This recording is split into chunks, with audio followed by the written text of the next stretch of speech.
Father, and of the Son, and of the Holy Spirit. Amen. Let us continue to pray with perseverance with our brothers who suffer so much because of their faith in many countries in the world. Hail Mary, full of grace, the Lord is with thee. Blessed art thou among women, and blessed is the fruit of thy womb, Jesus. Holy Mary, Mother of God, pray for us sinners, now and in the hour of our death. Amen. Mary, seat of wisdom, Pray for us. in the name of the Father, and of the Son, and of the Holy Spirit. Amen. So we continue our study about language.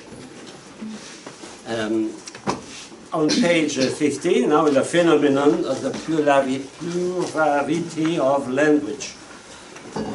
I will not insist on the language family. We can read that, we can. Our languages comes from some branches on the tree of humanity. So we have the Latin languages. In Africa, you have the Bantu languages. So there are classes of languages. Now the second paragraph, the incapacity to retrace the origin of the multiplicity of language. So how we can explain that? There are many theories. There is one in the Bible. What is the theory in the Bible explaining the multiplicity of language? Babel Tower. It was in fact, that starts from the prehistory, and we have no trace of that in the prehistory. Now I go to the third paragraph at the bottom of page 15. All languages are translatable because they have a common root, and that common root is the human thought. So that is, that's a phenomenon. We can learn every language. For example, the first missionary, they arrived in Canada, French. The first thing they did to learn the language of the Indian, Amerindian. And they have no grammar, but they have to learn, living with them, and little by little to acquire their language. So that no language, even Chinese, we can learn every language. But of course that takes some time, etc. But that's why we can translate in every language, because we have something in common. We have intelligence, human intelligence. We have the power of abstraction. And because we have the power of abstraction, we have the power to communicate to others our thought in words. The problem is to find the common word, So we have to study the language. And page 16, the phenomenon of intertranslatability of human language is of the greatest significance in philosophy. That means we have a common root, and the common root is thought itself. That means we are human, the same race, the same species, black, white, yellow, red, we are the same. Because we can translate, we can talk. When the brother Bartolomeo de los Casas, a Dominican, he went to Spain with Indians from Caribbean, and they expressed that to prove that those Indians are human beings, the proof was, can they laugh? But can they speak? But the problem, they were not able to understand, so they say they speak. Their language is not intelligible. Because their language is not intelligible, therefore they are not intelligent, they are not human, they are subhuman, we can enslave them. And it was the case, unfortunately, of Africans. They did not discover their language, they have to learn. So there is a proper of man, the expression of human being to be able to talk, to communicate in every language, everywhere in the world. We can communicate with Eskimos, we communicate with Pygmies, we communicate with everyone. Even the Hobbit, during the beginning of the 20th century, they discovered a race of human beings in the oceans, Oceania, you see. a little, they call the Hobbit, not the Hobbit of the movie, but they call that Hobbit. And they say they are not human. In fact, no, they are human because they have a language and we can discover their language. So as somebody has a language can express his thought, he is intelligent. He is a human being. That is very, very important for the, to affirm the equality of all human beings. We are equal because we have the capacity to communicate our thought to others. Language is very, very important for that. Number 4, the unity of the human race. I already spoke about that. Now, 4.2. All languages follow some form of syntactical rules. In fact, when we talk in a structured way. But we have to discover that. We have to discover the syntax and discover the grammar of the language to understand how those people think, how those people express their thought. And remember the example I gave you last week. If you see my father's clock, when you say that in French, mon père l'horloge, that is nonsense. So the genius of, English, we have to learn the genius of English. In French, you have the difficulty, it is il y a. Il y a. Il y a. There is, that is, there is. Il y a.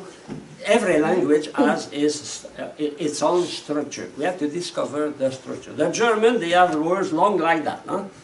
They have that like a train. You have to discover that. You study Latin, you have to discover the structure of Latin. It's not the same structure as we speak in English or Spanish or French. Okay? So and we speak also always in an other way, in the same way. For example, in English, they have rules. You put always the adjective in front of the noun. No? Always. Some exception in poetry, but most of the time. So that your mind is structured like that. But other languages, they don't do that. It's the contrary, So that it is the genius of the language. But when we know the genius of the language, we know the grammar, the syntax, we can now talk with someone. We can discover the type of the. It is important to know other language than our own language. I wish you were learning a second language, at least a second language. You know why? Because when you learn a second language, you know much better your own language. Because you learn by comparison. So it is a richness to learn a second language. It is also a way to deepen the knowledge of your own language. You say, in English we say that like that. In Spanish, we say another way, In Latin, another way, in Greek. So that develop also your mind. In the past, because now we taught Latin in the 7th grade, 8th grade, I learned Latin, it was the 8th grade. Greek in 9th grade. So the children, they have to learn French, English, Greek, Latin, in the Cameroon, a 5th language, German or Spanish. So that, it's working here. Not only memory. To learn a language is not a question of memory. It is a question of discovering the structure of the language, the grammar. How those people thought.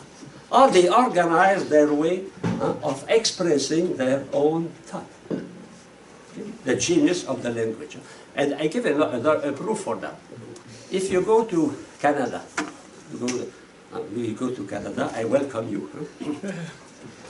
You spend some time in the federal offices, you have French and English.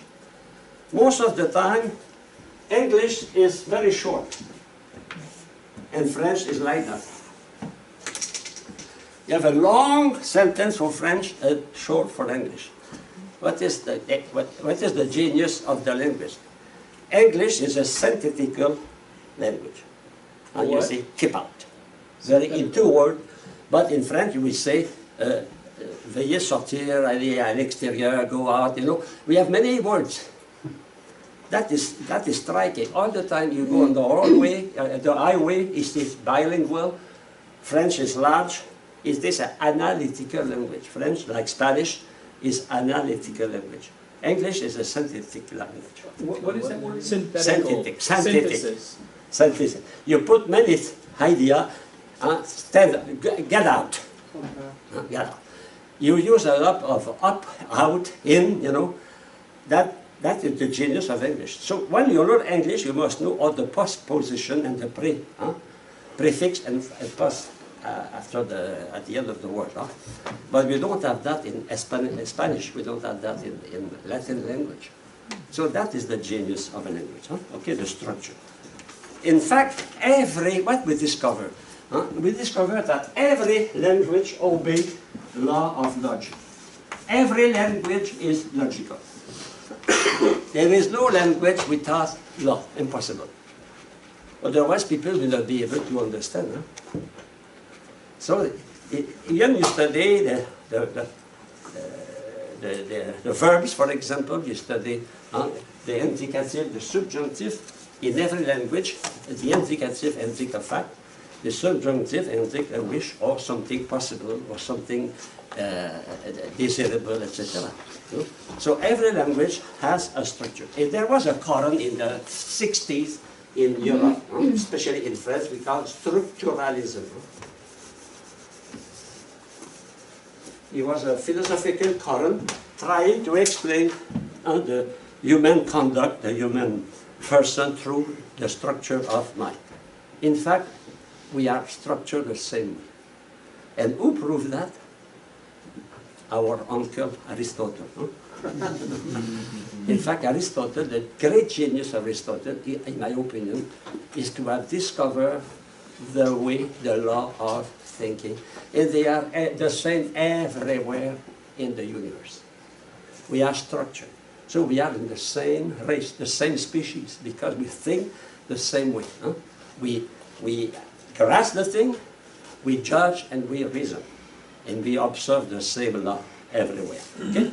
Now, next page, the written language. So, in fact, the written language was a great step on the discovery of letters. A great step in the civilization, in the progress of humanity. Before, things were kept in memory. You know the game of, well, I explained that already. You take 10 children on one row and 10 on the other row. And you give them a short message written on the paper, the same message.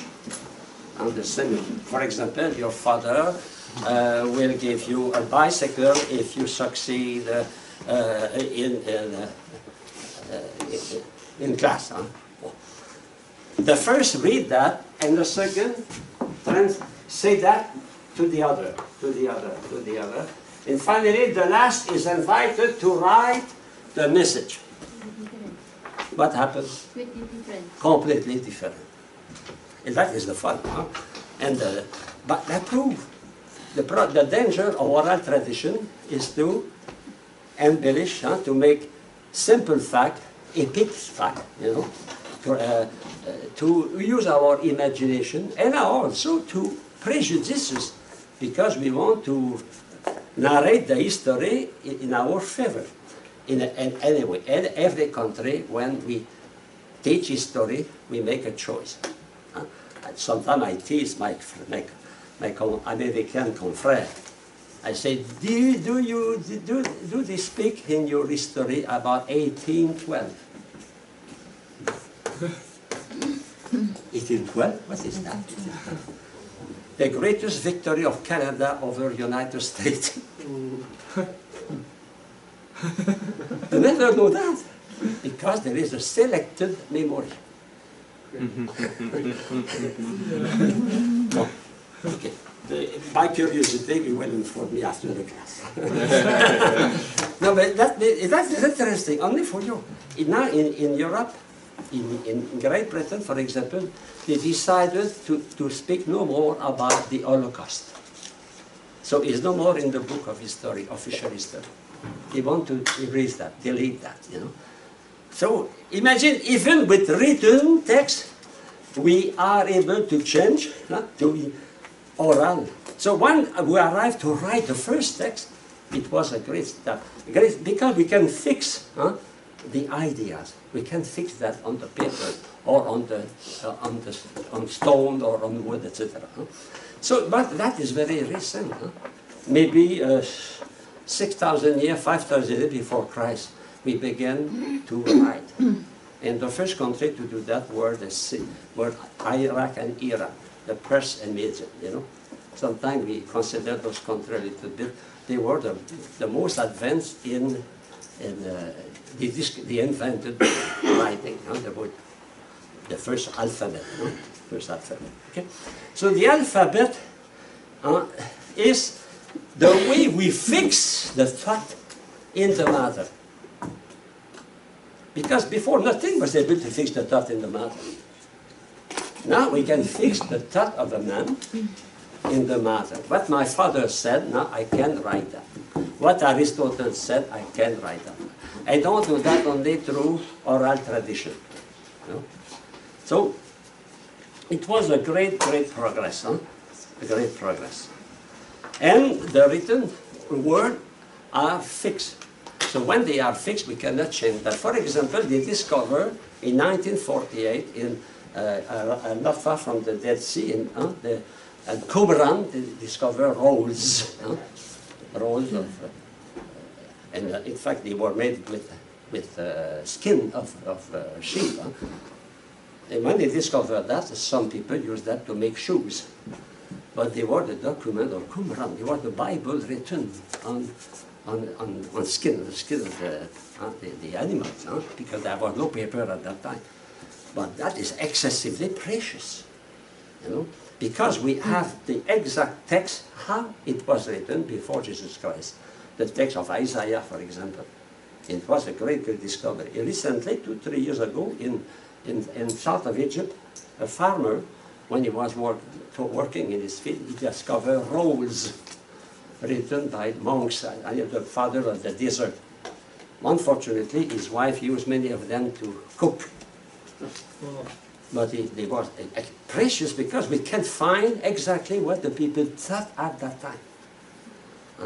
So that is important for history to understand.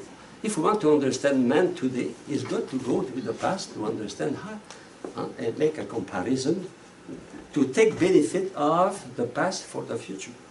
Imagine if we have to learn by heart all physics, all mathematics, all geometry, all history, all by heart. No, impossible. We cannot. We know something. But now we have books, we have now computer, access to written thing. Okay? So, in fact, the written language was one of the causes of the progress of civilization. We can write now the laws. The laws are written. So we cannot change that according to the goodwill or the bad will of the new mayor. They are written. Okay? Next page, page 18. Another thing happened also. Man, because there was a progress in civilization. You know what is civilization? It is the way we live in civis. That means in city. Or in Greek, in polis. City, polis. Because when you live in the country, it's not necessary to have a great organization, for example, for water and for sewer. Garbage, you know, we threw that in the field. But when you live in a city, in that time, the people in the city, they were very compact because they have to have wall to protect them. See, they have to develop some technique for hygiene, for example, for water, for order, police, etc. When you are alone in the field, you don't need the police to say to the people, stop making noise.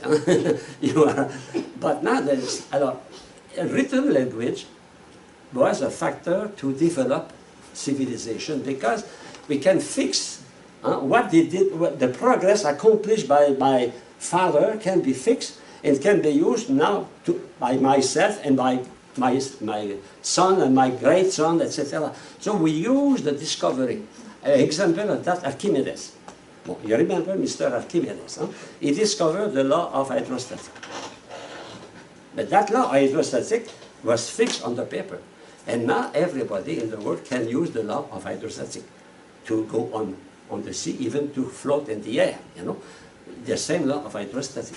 We take benefit of that. And if we take benefit of that, we have more time to enjoy life. We call that leisure. Yeah? We have more time of leisure.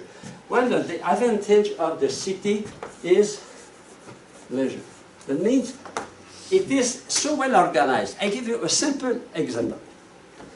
If you live in the country, in Cameroon, for example, or even in the time of our grandmother, when we want to have water, what our grandmother did when they want to have water?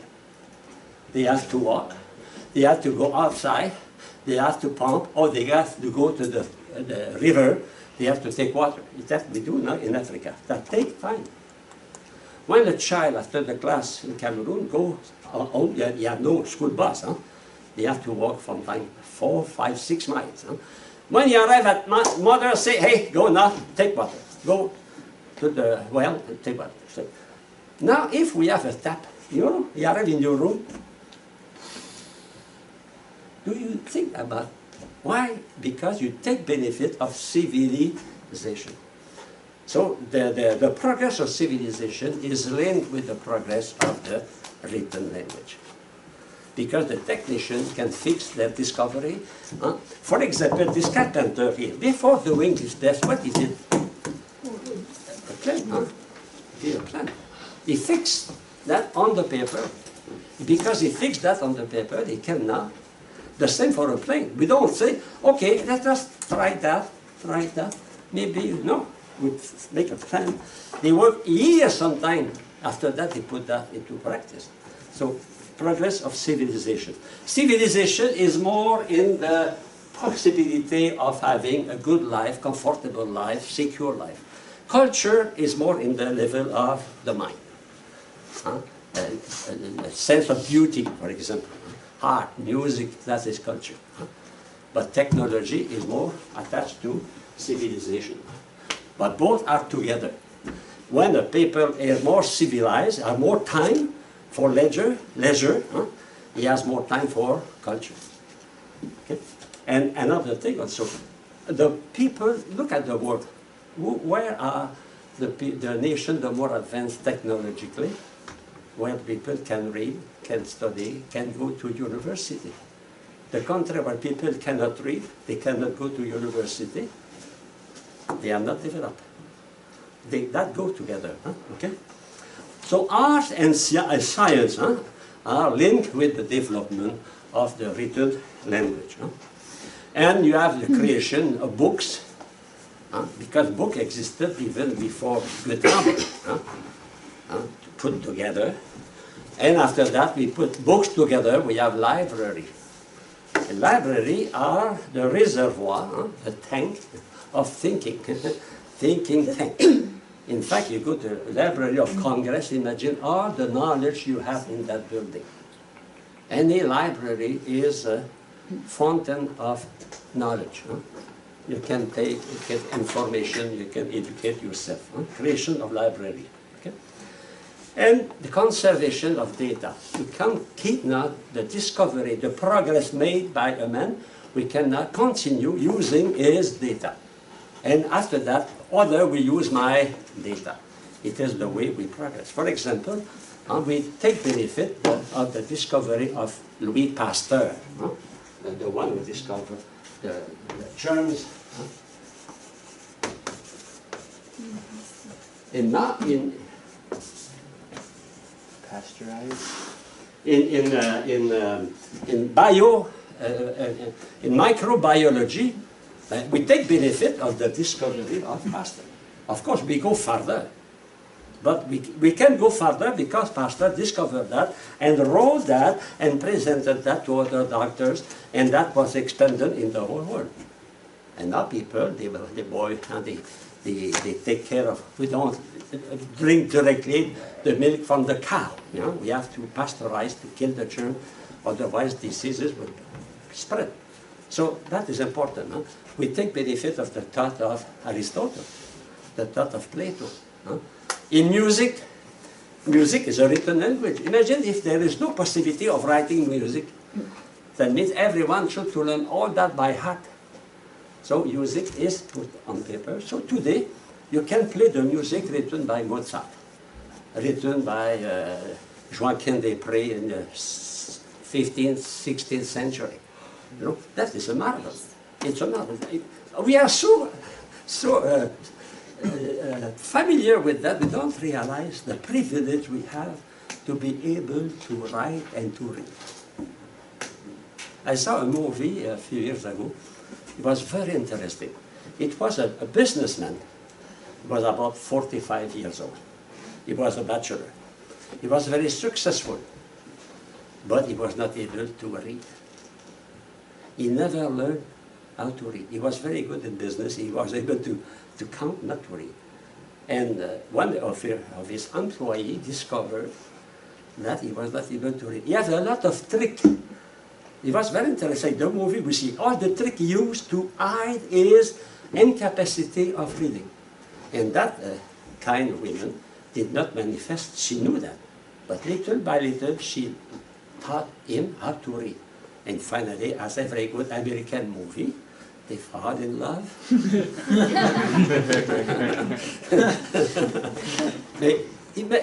You know, imagine somebody is not able to read, and everybody can read. I remember clearly an experience I did in my own life. I was 5 years old, four and a half. For me, it's clear. I have two twin cousins. They are twins, and they came to visit my grandmother. My grandmother lived in our house, and they were in the first grade. And my grandmother gave them a text, and they were able to read. And I was there. I was not able. I was frustrated. Really frustrated because my cousins were able to read, I was not able to read. And the year after, I remember clearly the first time the teacher with a book, I see the book, I see the, she wrote B, A, Ba, B, U, U. And when I came home, I was so happy. The same time, I discovered how to read the hour. I came out, I was all the time reading you know, to read is a liberation. Think about that.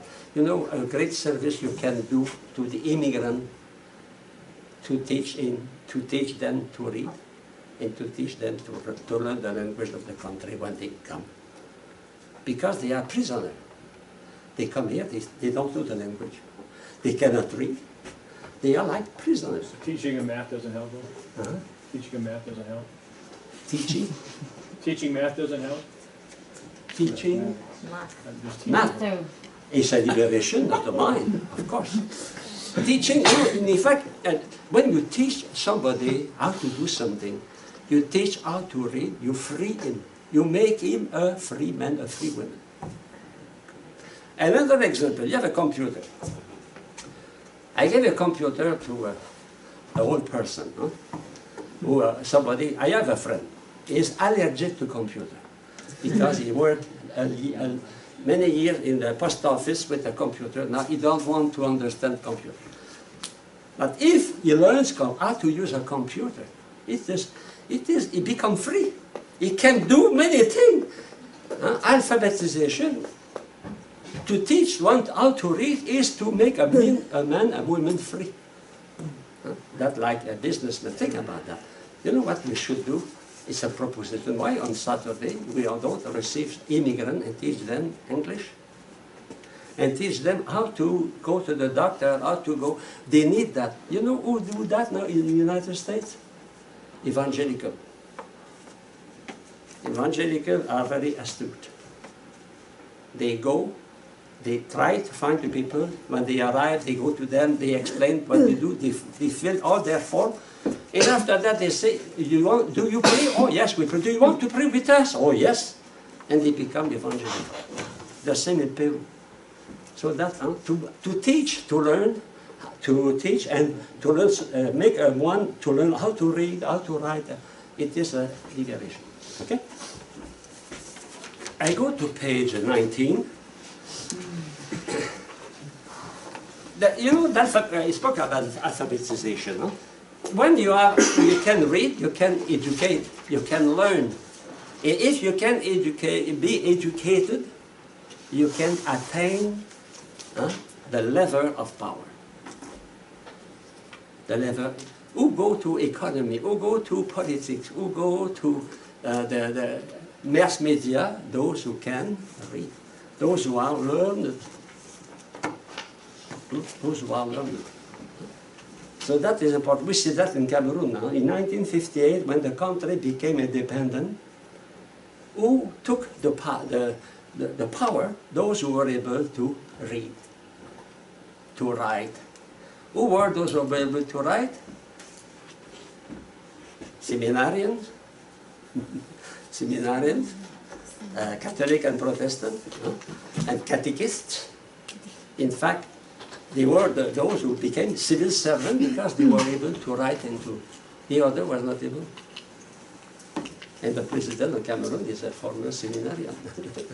No? Power come. You want to enter any place, he asks you, have you a master? Have you a bachelor? Have you a paper, a degree? No?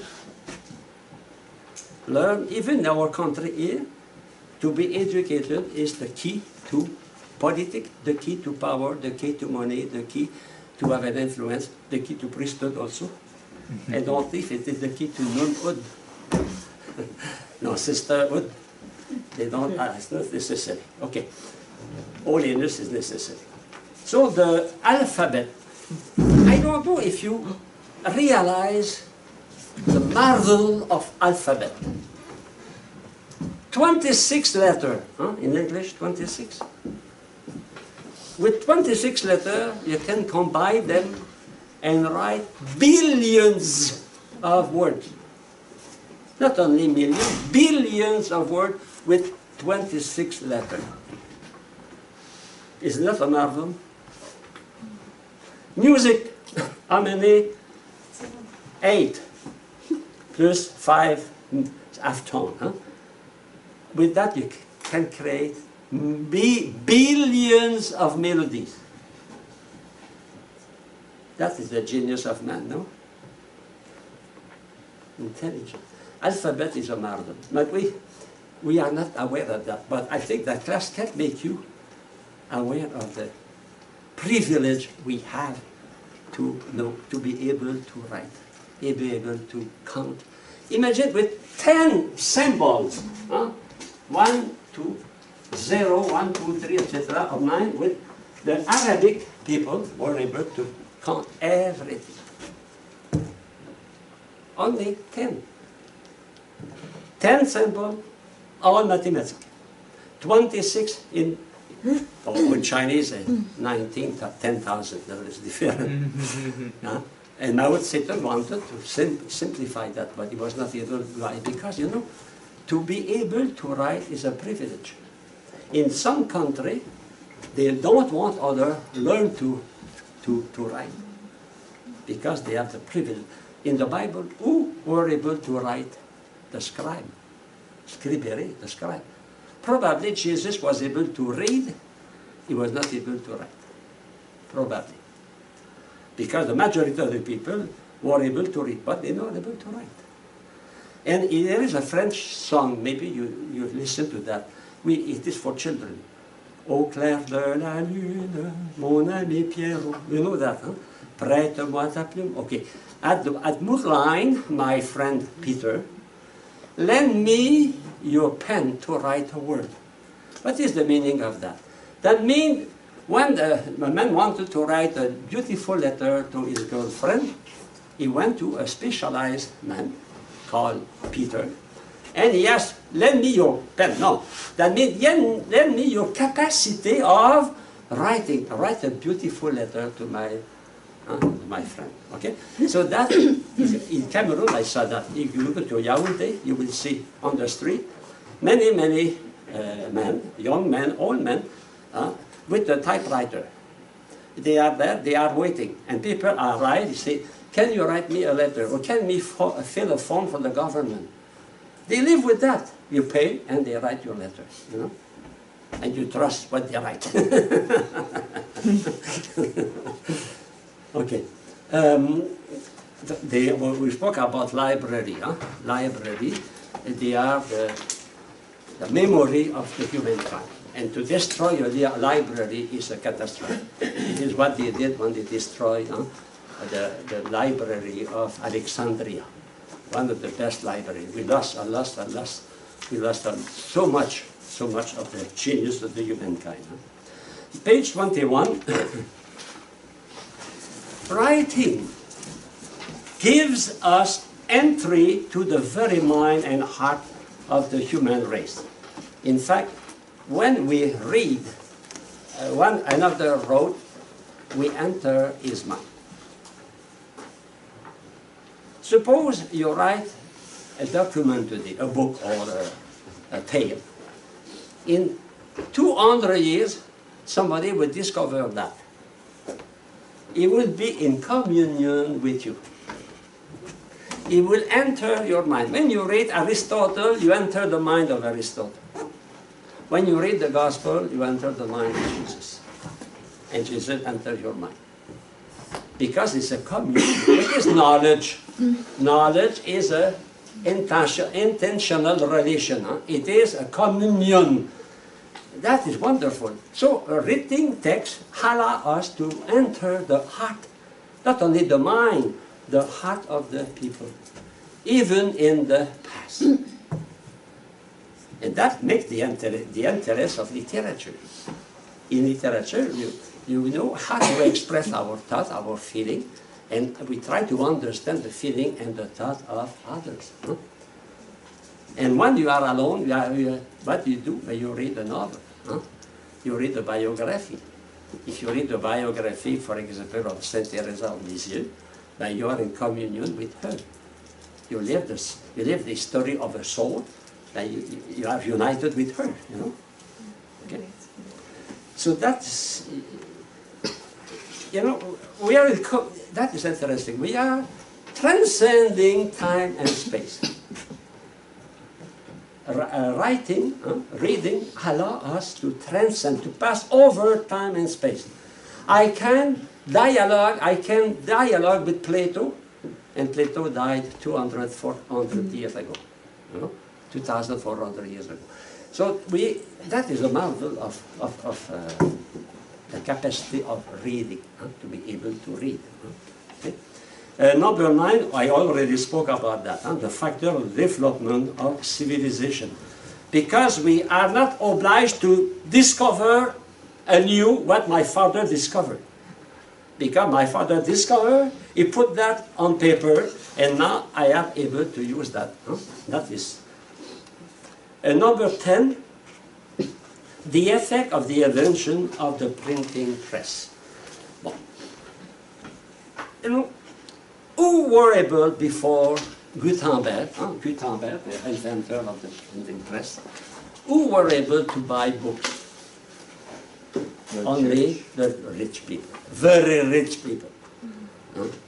Because they were written by hand, you know, in the scriptorium by monks. In fact, monks lived with that. Huh? It was their job and their way of living to write book and to make book beautiful with drawing, etc. and lumineux. Huh? Now, the printing machine allows every people to be able to read. That means democratization of education. The book was the cause of the democracy. Because people were able to access to the ideas of others, they were able now to form their own idea and to become more independent of mind. Okay? Independent from the king, but also independent from the church. Because education is a double-edged sword. Huh?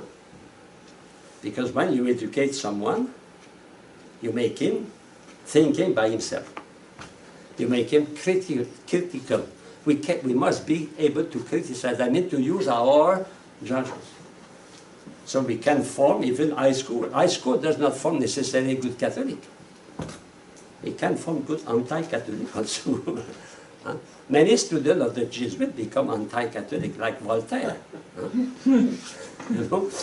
That means the knowledge is a tool, and you can use the tool for you or against you, huh? Against someone who, even against the one who educated you. Huh? So the printed press, in fact, was the why Luther succeeded a lot. Because before Luther, many reformators came in the church. In the time of Saint Francis of Assisi, there were many reformators, and they abandoned the church, but they have no influence. And Luther has influence because of Gutenberg, of the invention of the printing machine. So the Bible was acceptable. Secondly, translation in vernacular language. And now, not only for the Bible, because before the invention of the printing machine, the majority of the documents were written in Europe in Latin. Huh? So Latin was the language of the minority of privileged people. And all those, it was expressed, you know why? By the cassock. Because the cassock was not for the priest. Huh? The robe was for all those who were able to learn, to read Latin, and to go to university. We have that today in many countries. Like in England, we have that in France. A lawyer, when the judge, when they process, they must put their cassock, their robe. So the clergy has a robe. It was a manifestation of superiority, intellectual superiority. Because people are able to read. When Saint Francis of Assisi went to school, what language did he learn to? Latin. He did not learn Italian. He learned Latin. Why? Because it was the universal language of the learned people. Like in the time of the Roman, in Rome, in the time of Caesar, the language of Rome was, of the elite, was the Greek and not the Latin. The Latin was the language of the populo, of the vulgar. Is the reason why Saint Jerome translated the Bible into vulgar slang Latin, the Latin of the ordinary people. Okay? So we must be aware of that. If we know a language, if you know how to read, now you can use your own thought, and you can think by yourself, and you can be different from the other. That favor individualism. Free interpretation of the Bible. Independence of thought. And we have the democracy. What is that? Is founded on that. In fact, what materially helped democracy was the invention of printing machine, of text. Because everyone, even the ignorant, can learn by himself. Because he has book. A good example of that is Edison, Thomas Edison. Thomas Edison was not a good student. Huh? He went to school 3 years and he enraged all his teachers. So he left the school, but he was a reader. He read book and book and book and book. And he educated himself. He was an autodidact. That is a privilege of book today. We can read and can form ourselves because we have books. You know, the advantage of that. Huh? But the history is moving. And now we are coming back to the oral language. Radio, television, internet, all that is oral language. Why now? Why? Can you tell me why today the oral language is prevalent, is better, is more powerful than the written language? Because we can fix the oral language. In the past, when my grandfather was telling a story, nobody was able to fix that. Nobody was able to write. No tape recorder. So only ear, memory. And today, the President of the United States, or the Pope, or they make a speech, it is recorded. And we have that. It is fixed, fixed. And because of that, now we are coming back to oral culture. And today, unfortunately, many students can talk, they have difficulty to write. Because they write for you, for you. I want to university. No? Oral culture, we have the oral culture today. It is so true. Many newspapers now disappear. Many libraries disappear. I learned recently that one of the best libraries, a bookstore, bookstore, because in French, a bookstore is not the same thing as a library. Library in French is a bibliothèque, where we put the book. In English, library it is where we sell books. Huh? So one of the best library, a bookstore we have was the bookstore of the University of St. Paul Ottawa. Wonderful. I just learned they are closing the bookstore. Why? Because people now use e-book. You cannot not read a book. You can listen to a book. You drive your car and you listen to the book. So what happened now? Paper disappeared. Maybe you received that little movie. You know, the man, it is advertising. Huh? The man, he says to his child, no more paper. Use your computer. He said to his wife, no newspaper, use your computer. And he goes to the toilet. He has no paper. So he asks, I can have paper. And his wife passed iPad with a beautiful picture. We always use paper. Okay. Page 23. So another thing also, because we are very active, because we are very captivated by picture, we have less time to read. In our culture now, we read less. We spend hours watching television. 70 years ago, no television, just a little bit of radio. What people said, they did after dinner. They went, they talked. After that, they read. I remember, I was a kid, with my brother, we spent our vacation in the farm of my uncle. He was a farmer, but he liked to read a story. The same story every year. He was, the child lost and recovered. It was a real story happened in the village, close to our village. And I remember we were sitting on the floor, my uncle has book, and we were listening. Yes, not time to read. Why? No television. Because when there is television, people must stop talking, no? Hey, shut your mouth, we listen to television. and that is the destruction of family life. Family life. Don't talk, we listen to Joe Blow, he is talking now. Okay, and another problem is that now, we are more influenced by the teaching of television than the teaching of the priest, of the father and the mother. Don't forget that. No? We give in the seminary, in our seminary, hours of homiletic. We should give them at the same time for media communication, mass communication. In your church, you will attain maybe 200, 400 people. Among them, many are deaf, and many are snoring. If you have the same thing, the same teaching on the line, maybe you will attend 30,000 people. The Dominican in France, in Lille, they have a little organization. And every day they send a little bit of the Word of God. Now they attain 38,000 people.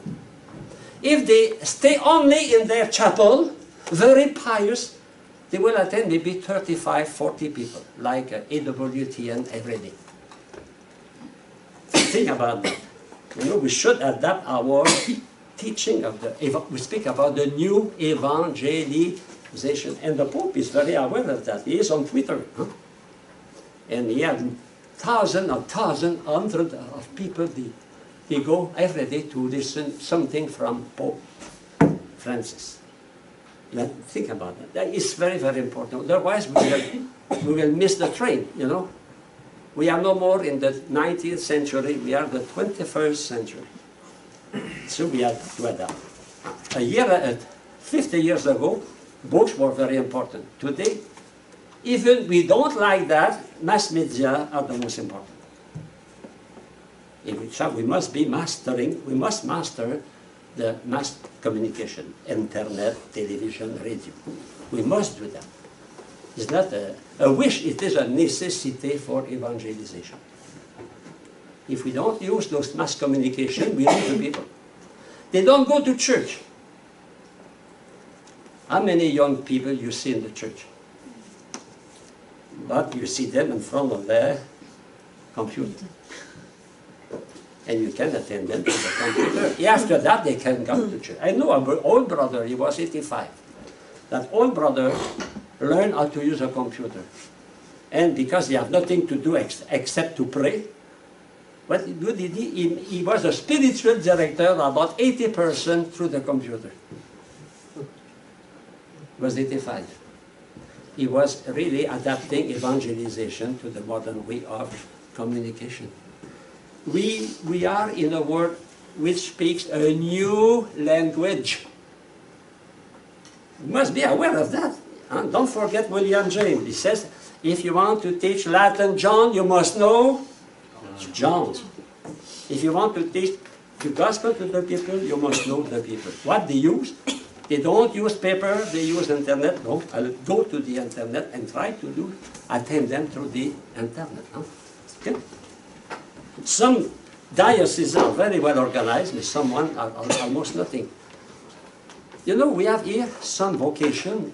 They came here from many countries in the world because of the internet. I know one is in Lithuania. He's a Lithuanian. He was working in Argentina. He was searching for a seminary. He discovered that on the internet and came here. He's a priest now for 10 years. You know? We must be aware of that. Preaching in the church is beautiful. But it's beautiful only for a little part of the sheep. Huh? There was a joke, not a joke, but it's very serious. I think the Cantelessima, the preacher of the Holy See, he said in the Gospel, he said Jesus he abandoned 91 to run after one. Is it today we abandon one to ride after 99? That means we have to go outside to attend them. It is the new mode of communication, especially internet. Okay? Page 24. Human is a universal speaker.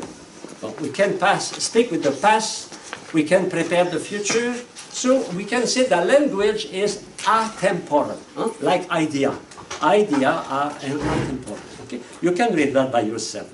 Number 2 in the middle, the flexibility and the variety of speech. We speak about everything. We can speak about simple thing or very sublime thing. And we can speak about God, and we can speak about ice cream, you know. Okay?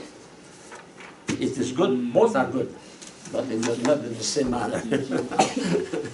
Page 25. In fact, we saw that many times. Language express your thought. Language, because, very, very important, because language express your thought, you express who you are, you express your personality through your language. As you express your personality to the way you clothe yourself, you express your personality to your language. You speak as you are. If you speak in a clear way, you understand clearly. If you speak in a confused way, you are confused. That is true. Language is a part of your personality. The way you talk the way you express. That is very important for the future teacher, the future priest, the future social worker. The way we talk, the way we teach, the way we pronounce is very, very important. Imagine a dealer, of automobile dealer. You go to you want to buy a car. Easy. You want a car? What? You see? No, oh, most sir, come and pronounce it. It convinces you that the car is the best. Language. Language.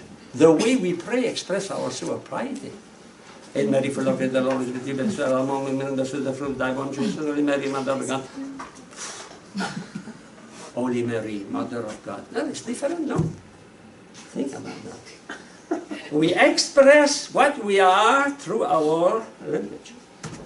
We express not only what we are, we express the deepest part of our mind through my thought and my feeling. Imagine when a man wants to marry a woman, he says, I love you. I love you. Oh, I love you, you know. No. Yes, no. A comedian, the teacher is a comedian. He has to express. Otherwise, you make a joke with him. Okay, some actors are like that, but we have a priest. Today we celebrate the feast of all angels. You know, all angels are protecting us. No, you have to make living what you say. You express what you are through what you say. Don't forget that. And the people have good ear. And they say if you are telling the truth or not. You know, I love you. You are the best women in the world. I love you. I'm not sure. Okay. I love you, Jesus. You know, I love you. But I like beer also. You know, I love you. Simpson. Okay, page 25. In the middle, man become a philosopher because he is seeking to uncover the nature and causes of this transcendentality. That means the fact that not only I know, I speak, but what I speak corresponds to what I know. In fact, my thought should be above my way of talking. That means my thought, you see that we cannot express completely our thought. So my thought must direct my language, and not my language direct my thought. That means I must, when I express something, I must be the master of what I say. In fact, to talk is to be mastering the capacity of expressing what we think, what we love, what we hate, what we desire. I am I am a transcending being through my mind. Because I have a mind superior to my body, I can control my body. I can say to my body, hey, Joe, express well what you think. Express well what... Sometimes I say, don't manifest what you think. No? Don't manifest your interest for that. And you go to a store, you say, oh no, I'm not interested. But the dealer is interested to sell you the car. No, I'm not. In fact, you are very interested. So that we are transcendent by our mind. We transcend matter. We transcend our body. We should dominate our body. That means what is freedom? We see that next class. It is the mastering of our being. I can master my activity. I am not the slave of. To be free is to be master of my decision. We see that. Okay? Page 26, on the superiority of language of man over animal. I will not insist on that. You know, I know some scientists, they pretend that chimpanzees, they have a complex language. But you know, many times a scientist, when he has already an idea, he will try to find any fact to prove that. No? So, personally, I'm not very fond of that kind of discovery that my dog is very intelligent because he is able to see woof, woof, woof, and bring his tail, wake his tail, you know. What is the characteristic of intelligence in the species? It is the capacity of adaptability, the capacity of progress. Bees are very good, excellent in geometry. I told that to you. Huh? Bees are excellent. No, you human being can create a perfect hexagon. Bees do that. But they do only that. They are programmed for that. Finish. They have no progress. I can see, yes, I can see they are intelligent in the measure they can make that. But is their intelligence or is their instinct be put in by someone intelligent, by a creator, you know? Progress, I think if you discuss with people about monkey, about dog, cat, they are intelligent, you see, you look at we have ancient document, 4,000 years, and we discovered that the dogs, the cat, and the bees, and the spider was exactly doing the same thing as they do today. But man is not doing it. Another thing, adaptability. Huh? I told you, take a lion, put the lion in North Pole with Santa Claus. Huh? Santa Claus can live in North Pole, but the lion will die. Take the polar bear, put it in Cameroon, the polar bear will die. Man is everywhere. Everywhere on earth you have men. You have men along the sea, you have men in the desert, you have men in North Pole, you have men in the equator, everywhere. Because he is intelligent. He can add that. An animal cannot add that. If there is no human being, he will not be able to survive. That is the reason why, in fact, cats and dogs and all those animals live with men because they realize that with men they are secure. They don't have to search for their food. In fact, they love you because they have a great interest to be with you. You are their daily bread. Okay, not because they eat you, but they give. Well, number 7, page 20 at the bottom, very important. And the expression of our mind is linked with the development of our language. Very important. A child develops his mind when he is talking. A child who does not talk is sick. And many of the time is the manifestation of autism. Huh? You know that? Autism. They are closed on themselves. They cannot express. So if a child is not, because, talking, the child tries to express his thought. It's very important. No? Thinking and speaking go in and in. No? And Matthieu Heidegger said, the language is the house of being, since it is in and through language that thought inhabits here. In fact, thought dwells on earth because man is able to talk. Page 27, art and technology are also language. Language. In fact, when an artist is doing a painting or sculpture, he expresses himself. A technician, when he builds something, he expresses something from himself. For example, the craftsman expresses in the wood here his idea of this. He put into the matter his mind. What is language? Language is to put my thought in my words, in my mouth. So by analogy, we can say that an artist is also a speaker. A technician is a speaker, in the sense that he doesn't speak through words, but he speaks through devices, through effects. Huh? Okay. For example, a computer expresses the genius of man, no? Okay. So, number 3, thought finds expression in the physical world of material. Then when we express our thought, we use words. What is a word? It's a sensible reality. What is a statue, a beautiful painting, is a sensible reality expressing the thought of the painter, of the artist.